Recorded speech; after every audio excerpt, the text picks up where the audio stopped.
ಸರ್ಕಾರ ಬೀಳಲು ಸಿದ್ದರಾಮಯ್ಯ ಗಟ್ಟಿಯಾಗಿದ್ದಾರೆ. ಸತೀಶ್ ಜಾರಕಿಹೊಳಿಗೆ ಒಲಿಯುತ್ತಾ ಡಿಸಿಎಂ ಪಟ್ಟ. ಬೆಳಗಾವಿ ರಾಜಕಾರಣದಲ್ಲಿ ಬಿಗ್ ಡೆವಲಪ್ಮೆಂಟ್. ಲೋಕಸಭಾ ಚುನಾವಣೆಯ ನಂತರ ಸಿದ್ದು ಸರ್ಕಾರ ಪತನವಾಗುತ್ತೆ ಅಂತೇಳಿ ಬಿಜೆಪಿ ನಾಯಕರು ಬಿಟ್ಟಿ ಭವಿಷ್ಯ ಹೇಳ್ಕೊಂಡು ತಿರುಗಾಡ್ತಿದ್ರು. ಆದ್ರೆ ಸಿದ್ದು ಸರ್ಕಾರ ಪತನವಾಗುವ ಮಾತೇ ಇಲ್ಲ. ಸಿಎಂ ಸಿದ್ದರಾಮಯ್ಯ ಗಟ್ಟಿಯಾಗಿದ್ದಾರೆ ಅನ್ನೋ ಮಾತುಗಳು ಇದೀಗ ಕೇಳಿ ಬರ್ತಿವೆ. ಅಷ್ಟೇ ಅಲ್ಲ, ಬೆಳಗಾವಿ ರಾಜಕಾರಣದಲ್ಲಿ ಬಿಗ್ ಡೆವಲಪ್ಮೆಂಟ್ಸ್ ನಡೀತಾ ಇದ್ದು ಸಚಿವ ಸತೀಶ್ ಜಾರಕಿಹೊಳಿ ಅವರಿಗೆ ಡಿಸಿಎಂ ಪಟ್ಟ ಒಲಿದ್ರೂ ಆಶ್ಚರ್ಯವಿಲ್ಲ. ಹಾಗಾದ್ರೆ ಏನಿದು ಬೆಳಗಾವಿ ರಾಜಕಾರಣದ ಬಿಗ್ ಡೆವಲಪ್ಮೆಂಟ್ ಅಂದ್ರ ಅದನ್ನ ಡೀಟೇಲ್ ಆಗಿ ತೋರಿಸ್ತೀವಿ. ಆದ್ರೆ ಅದಕ್ಕಿಂತ ಮೊದಲು ನಮ್ಮ ಚಾನೆಲ್ ಅನ್ನು ಸಬ್ಸ್ಕ್ರೈಬ್ ಮಾಡ್ಕೊಳ್ಳಿ, ಹಾಗೇನೆ ಪಕ್ಕದಲ್ಲಿರೋ ಬೆಲ್ ಬಟನ್ ಅನ್ನು ಪ್ರೆಸ್ ಮಾಡಿ. ಬೆಳಗಾವಿ ರಾಜ್ಯ ರಾಜಕಾರಣದ ದಿಕ್ಕು ದಿಸೆಯನ್ನೇ ಬದಲಾಯಿಸಬಲ್ಲ ಜಿಲ್ಲೆ. ಇಲ್ಲಿನ ಜಾರಕಿಹೊಳಿ ಕುಟುಂಬಕ್ಕೆ ಅಂತ ತಾಕತ್ತಿದೆ, ಅಂತ ಶಕ್ತಿ ಇದೆ. ಈ ಕುಟುಂಬದ ಸದಸ್ಯರು ಯಾವುದೇ ಪಕ್ಷದಲ್ಲಿದ್ದರೂ ರಾಜ್ಯ ರಾಜಕಾರಣದ ಮೇಲೆ ಹಿಡಿತ ಸಾಧಿಸುವುದಂತೂ ಪಕ್ಕ. ಅಷ್ಟೇ ಅಲ್ಲ, ತಮ್ಮ ಕುಟುಂಬದ ಸದಸ್ಯರು ಯಾವುದೇ ಪಕ್ಷದಲ್ಲಿದ್ದರೂ ಅವರನ್ನ ಗೆಲ್ಲಿಸಿಕೊಂಡು ಬರೋದಕ್ಕೆ ಎಲ್ಲಾ ಸದಸ್ಯರು ಒಂದಾಗಿ ಕೆಲಸ ಮಾಡ್ತಾರೆ. ಅದಕ್ಕೆ ಚಿಕ್ಕೋಡಿ ಲೋಕಸಭಾ ಕ್ಷೇತ್ರದಿಂದ ಸತೀಶ್ ಜಾರಕಿಹೊಳಿ ಪುತ್ರಿ ಪ್ರಿಯಾಂಕಾ ಜಾರಕಿಹೊಳಿ ಗೆದ್ದಿದ್ದೇ ಒಂದು ಬೆಸ್ಟ್ ಎಕ್ಸಾಂಪಲ್ ಅಂದ್ರೆ ತಪ್ಪಾಗ್ಲಾರ್ದು. ಈ ಬಗ್ಗೆ ರಿಯಾಕ್ಟ್ ಮಾಡಿರೋ ವಿಧಾನ ಪರಿಷತ್ ಸದಸ್ಯ ಲಖನ್ ಜಾರಕಿಹೊಳಿ, ಬೆಳಗಾವಿಯಲ್ಲಿ ಜಗದೀಶ್ ಶೆಟ್ಟರ್ ಹಾಗೂ ಚಿಕ್ಕೋಡಿಯಲ್ಲಿ ಪ್ರಿಯಾಂಕಾ ಜಾರಕಿಹೊಳಿಗೆ ಬೆಂಬಲ ಕೊಟ್ಟಿದ್ದೆ. ಪಕ್ಷೇತರ ಅಭ್ಯರ್ಥಿಯಾಗಿ ಇಬ್ಬರನ್ನು ಬೆಂಬಲಿಸಿದ್ದೆ. ಈ ಇಬ್ಬರು ಗೆದ್ದಿರೋದು ನನಗೆ ಸಂತಸ ತಂದಿದೆ ಅಂತ ಹೇಳಿದ್ದಾರೆ. ಜೊತೆಗೆ ಜನರು ಮತ್ತು ದೇವರ ಆಶೀರ್ವಾದ ಇರೋವರೆಗೂ ಜಾರಕಿಹೊಳಿ ಕುಟುಂಬ ಬಲಿಷ್ಠವಾಗಿರುತ್ತೆ. ನಾವಿಷ್ಟು ಮೇಲೆ ಬರಲು ಇದೇ ಕಾರಣ. ಜನರ ಜೊತೆ ನಾವು ನಿರಂತರವಾಗಿ ಸಂಪರ್ಕ ಇಟ್ಟುಕೊಂಡಿದ್ದೇವೆ ಅಂತ ಹೇಳಿದ್ದಾರೆ. ಇದೇ ವೇಳೆ ಸಿದ್ದರಾಮಯ್ಯನವರ ಸರ್ಕಾರದ ಬಗ್ಗೆ ಅದೊಂದು ಗುಟ್ಟನ್ನ ಲಖನ್ ಜಾರಕಿಹೊಳಿ ಬಿಚ್ಚಿಟ್ಟಿದ್ದಾರೆ. ಮಳೆ ಬೀಳಬಹುದು, ಆದ್ರೆ ಸರ್ಕಾರ ಬೀಳಲ್ಲ, ಸಿದ್ದರಾಮಯ್ಯ ಗಟ್ಟಿಯಾಗಿದ್ದಾರೆ ಅಂತ ಹೇಳಿದ್ದಾರೆ. ಅಷ್ಟೇ ಅಲ್ಲ, ಸತೀಶ್ ಜಾರಕಿಹೊಳಿ ಕರ್ನಾಟಕದ ಏಕನಾಥ್ ಶಿಂದೆ ಆಗುತ್ತಾರೆ, ಮಹಾರಾಷ್ಟ್ರ ಮಾದರಿಯಲ್ಲಿ ಸರ್ಕಾರ ಬೀಳುತ್ತೆ ಅನ್ನೋದು ಕೇವಲ ಅಪಪ್ರಚಾರ. ಹಾಗೆಲ್ಲ ಆಗೋದಿಲ್ಲ. ಆದ್ರೆ ಸತೀಶ್ ಜಾರಕಿಹೊಳಿಗೆ ಸೀನಿಯಾರಿಟಿ ಆಧಾರದ ಮೇಲೆ ಮುಂದಿನ ದಿನಗಳಲ್ಲಿ ಡಿಸಿಎಂ ಪಟ್ಟ ಸಿಗಬಹುದು ಅಂತೇಳಿ ಭವಿಷ್ಯ ನುಡಿದಿದ್ದಾರೆ. ಇಲ್ಲಿ ಗಮನಿಸಬೇಕಾದ ಅಂಶ ಏನಂದ್ರೆ, ಜಾರಕಿಹೊಳಿ ಕುಟುಂಬಸ್ಥರಿಗೂ ಡಿಕೆಶಿಗೂ ಮಧ್ಯೆ ಕೋಲ್ಡ್ ವಾರ್ ಇರೋದು ಈಗ ಸೈಲೆಂಟ್ ಆಗಿ ಮುನ್ನೆಲೆಗೆ ಬಂದಿದೆ.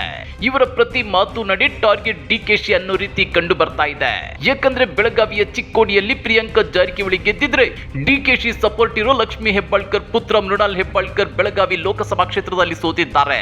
ಮೃಣಾಲ್ ಹೆಬ್ಬಾಳ್ಕರ್ ಸೋಲಿನ ಹಿಂದೆ ಜಾರಕಿಹೊಳಿ ಕುಟುಂಬಸ್ಥರ ಕೈವಾಡ ಅಡಗಿದೆ ಅನ್ನೋ ಮಾತುಗಳು ಕೇಳಿ ಬರ್ತವೆ.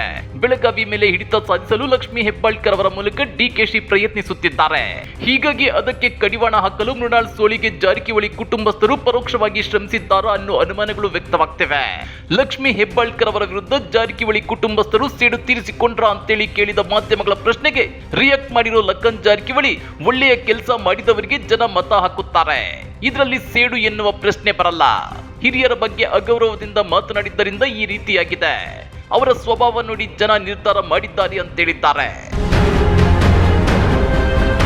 ಇಂಟ್ರೆಸ್ಟಿಂಗ್ ವಿಚಾರ ಏನಂದ್ರೆ, ಕಳೆದ ವಿಧಾನಸಭಾ ಚುನಾವಣೆಯಲ್ಲಿ ಕನಕಪುರಕ್ಕೆ ಬಂದು ಡಿಕೆಶಿ ಸೋಲಿಗೂ ಶ್ರಮಿಸೋದಾಗಿ ರಮೇಶ್ ಜಾರಕಿಹೊಳಿ ಗುಡುಗಿದ್ರು. ಆದ್ರೆ ಅದು ಸಾಧ್ಯವಾಗಿರಲಿಲ್ಲ. ಈ ಸಲದ ಲೋಕಸಭಾ ಚುನಾವಣೆಯಲ್ಲಿ ಡಿಕೆ ಸುರೇಶ್ ಸೋಲಾಗಿದೆ. ಇದು ರಮೇಶ್ ಜಾರಕಿಹೊಳಿಗೆ ಖುಷಿಯನ್ನ ತಂದುಕೊಟ್ಟಿದೆ ಅಂದ್ರೆ ತಪ್ಪಾಗ್ಲಾರ್ದು.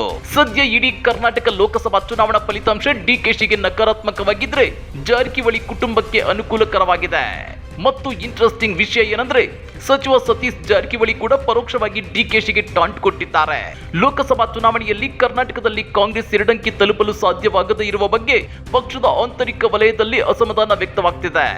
ಡಬಲ್ ಡಿಜಿಟ್ ತಲುಪದೇ ಇರೋದಕ್ಕೆ ನಮ್ಮ ನಾಯಕರ ಓವರ್ ಕಾನ್ಫಿಡೆಂಟೇ ಕಾರಣ ಅಂತೇಳಿ ಕೆಪಿಸಿಸಿ ಅಧ್ಯಕ್ಷ ಡಿಕೆ ಶಿವಕುಮಾರ್ ವಿರುದ್ಧ ಪರೋಕ್ಷವಾಗಿ ಸತೀಶ್ ಜಾರಕಿಹೊಳಿ ಅಸಮಾಧಾನ ವ್ಯಕ್ತಪಡಿಸಿದ್ದಾರೆ.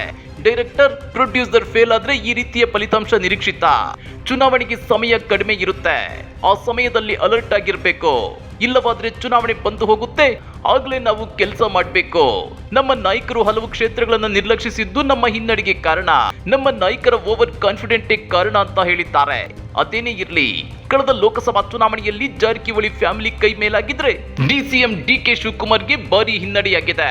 ಇದರಿಂದ ಜಾರಕಿಹೊಳಿ ಬ್ರದರ್ಸ್ ಅಲರ್ಟ್ ಆಗಿದ್ದು ಸದ್ಯದಲ್ಲೇ ರಾಜ್ಯ ರಾಜಕಾರಣದಲ್ಲೂ ಮೇಜರ್ ಡೆವಲಪ್ಮೆಂಟ್ಸ್ ನಡೆದು ಹೋಗೋ ಸಾಧ್ಯತೆ ಇದೆ. ಈ ಬಗ್ಗೆ ನೀವೇನಂತೀರಾ? ಕಮೆಂಟ್ ಮಾಡಿ, ವಿಡಿಯೋ ಲೈಕ್ ಮಾಡಿ, ಶೇರ್ ಮಾಡಿ. ಇಂಥ ಮತ್ತಷ್ಟು ರೋಚಕ ರಾಜಕೀಯ ಸುದ್ದಿಗಳನ್ನ ಮಿಸ್ ಮಾಡದೆ ನೋಡಬೇಕು ಅಂದ್ರೆ ಹಲೋ ಕನ್ನಡ ಯೂಟ್ಯೂಬ್ ಚಾನಲ್ ಅನ್ನ ಸಬ್ಸ್ಕ್ರೈಬ್ ಮಾಡ್ಕೊಳ್ಳಿ.